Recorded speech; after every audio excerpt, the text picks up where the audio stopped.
சப்ராக்ஷனுக்கும் அதே தான். ஃபஸ்ட்டு என்ன பண்ணுறோன்னா 80 இதில் வந்து 4300 சும்மா நம்ம எந்த அட்ரஸ் வேணாலும் எடுத்துருக்கலாம். நான் 4300 4301 15 13 எடுத்திருக்கேன். ஸோ 15 - 13 2ன்றது ஆன்சராக இருக்கும்.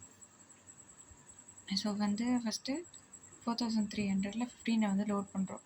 ஸோ அதே தான் லோட் பண்ணிவிட்டு அதை பீக்கு மூவ் பண்ணிவிட்டு இன்னொரு ஆன்சரை எடுத்துகிட்டு வந்து 13. அப்போ இதில் 15 இருக்கும், இதில் 13 இருக்கும். இப்போ இதை ரெண்டு சப்ராக்ட் பண்ணோமா? ஸோ சப்ராக்ட் பி அக்குமுலேட்டர் இது ரெண்டும் சப்ராக்ட் ஆகும். சப்ராக்ட் ஆனதுக்கப்புறம் ஐஎன்சி லூப்னா என்னென்னா இன்க்ரிமெண்ட் கேரி லூப். அது வந்து கேரி இருக்கான்றதை வந்து லூப்பில் செக் பண்ணோம். செக் பண்ணிவிட்டு சிஎம்ஏன்றது காம்ப்ளிமெண்ட் இருக்கும். காம்ப்ளிமெண்ட் எடுத்துகிட்டு இன்க்ரிமெண்ட் பண்ணிவிட்டு கேரியை வாங்கிட்டு என்ன பண்ணோம், அந்த ஆன்சர் எடுத்துகிட்டு போயிட்டு அக்குமுலேட்டரில் ஸ்டோர் பண்ணோம்.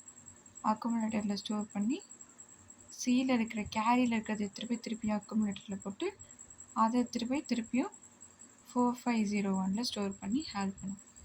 இது வரைக்கும் ஒரே ப்ராசஸ் தான். சப்ராக்ட் வரைக்கும். சப்ராக்ட் பண்ணதுக்கப்புறம் லூப்பில் போகிறோம். லூப்பில் பண்ணிவிட்டு 2's காம்ப்ளிமெண்ட்டில் ஃபஸ்ட்டு என்ன பண்ணுவோம், காம்ப்ளிமெண்ட் பண்ணுவோம். அதாவது இப்போ 0 0 0 0ன்னு இருக்கா, இது காம்ப்ளிமெண்ட் எடுத்தால் 0லாம் 1ஆக மாறும், 1எல்லாம் 0 மாறும். ஸோ காம்ப்ளிமெண்ட் எடுத்தால் 1 1 1ன்னு வருமா? அந்த மாதிரி காம்ப்ளிமெண்ட் எடுத்துகிட்டு இன்க்ரிமெண்ட் ஆர். ஸோ 1 வந்து ஆட் பண்ணால் அதான் இன்க்ரிமெண்ட்.